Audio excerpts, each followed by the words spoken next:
Hai, assalamualaikum. Ketemu lagi dengan Ibu Evi Retno.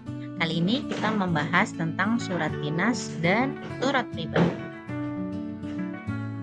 Ya, pembahasan kali ini membahas pertama tujuan pembelajaran, kemudian definisi dan manfaat.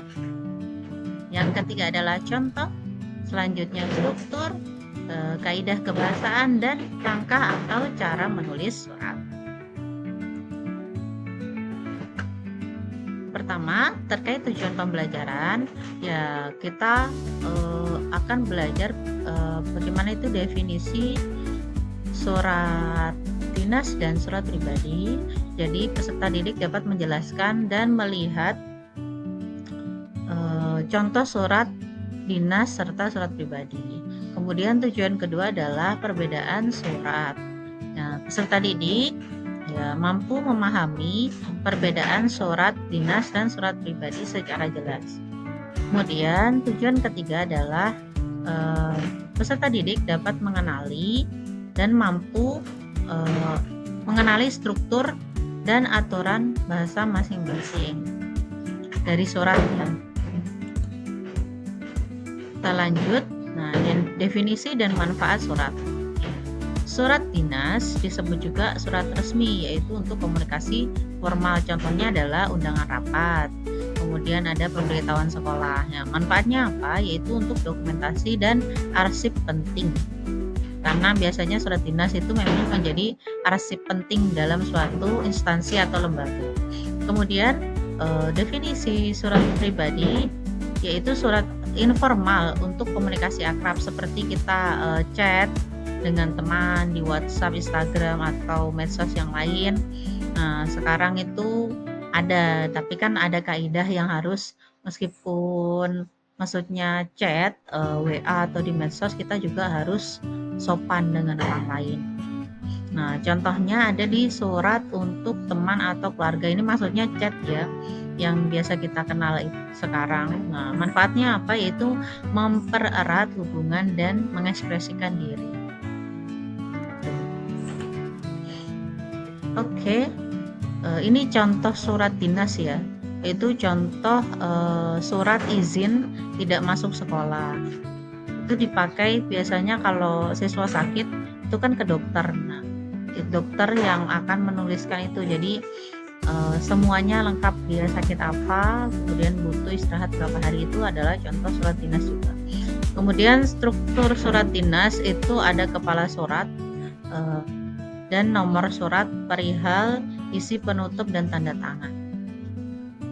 Setelah itu ada juga contoh ini ya, surat undangan rapat sekolah. Biasanya kalau anak-anakku semuanya kayak sebentar lagi akan ada perpisahan, ya biasanya diundang orang tua ya untuk komunikasi di mana mau mengadakan perpisahan atau harus diadakan di sekolah, yaitu kan harus kesepakatan bersama. Oke, selanjutnya ini contoh surat pribadi. Ini surat untuk sahabat atau teman kita ya. Contoh surat yang penuh keakraban dan ungkapan perasaan.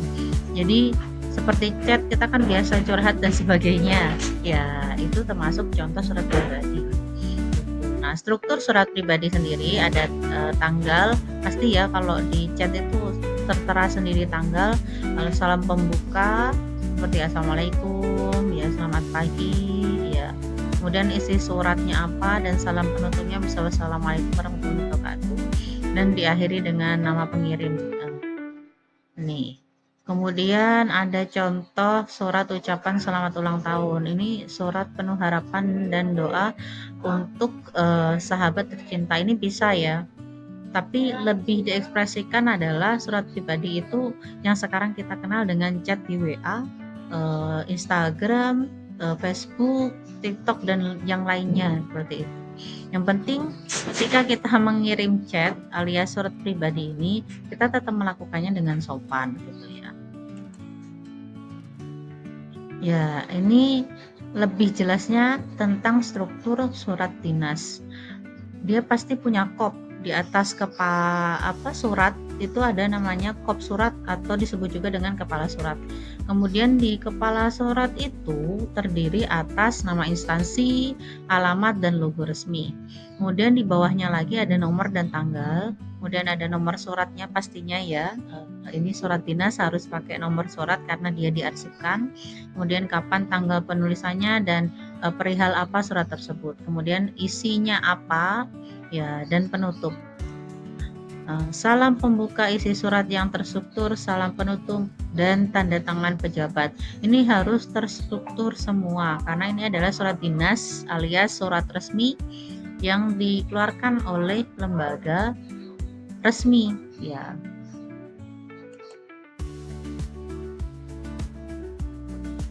Ya, kemudian kita bahas tentang kaidah kebahasaan surat. Kaidah kebahasaan itu tatanan kebahasaan yang harus dipakai dalam surat.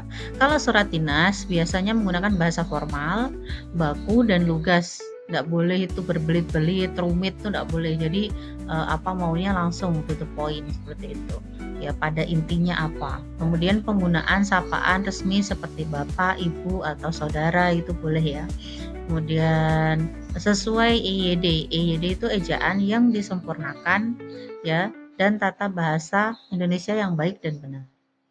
Kemudian kaidah kebahasaan surat pribadi, bahasanya lebih santai dan akrab pastinya ya, sesuai konteks ya, dengan siapa kita mengirim chat ya harus disesuaikan. Kalau kita mengirim chat kepada teman kita ya biasa saja ya, nggak pakai salam, it's okay ya, maksudnya akan baik-baik saja. Tetapi kalau kita sedang chat kepada orang yang lebih tua, kita harus menggunakan salam, assalamualaikum warahmatullahi wabarakatuh, kemudian perkenalkan diri, sama saya Evi Retno dari kelas 8.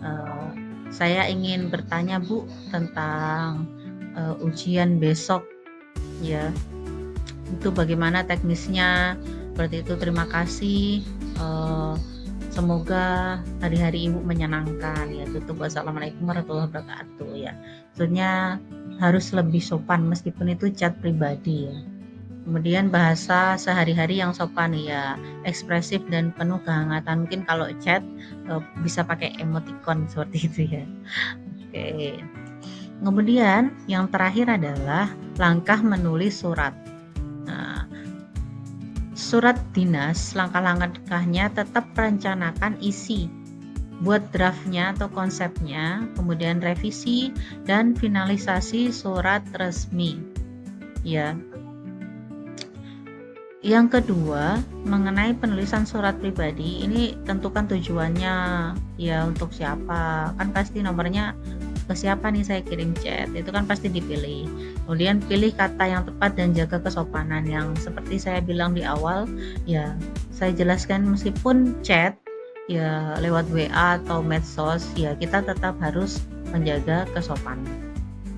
Kemudian tip praktisnya adalah berlatih rutin, kemudian baca contoh ya, baca contoh surat dinas maupun surat pribadi, dan minta umpan balik guru. Jadi kalau kamu buat tentang surat dinas maupun surat pribadi, mana yang baik dan benar, itu harus konsultasi kepada guru anak-anak gitu, supaya ini ditahu mana yang kurang atau mana yang kelebihan ya. Itu bisa konsultasi dengan guru anak-anak semuanya. Konsultasi dengan Bu Retno juga boleh. Oke, sekian ya, terima kasih atas waktunya. Bertemu lagi di video selanjutnya.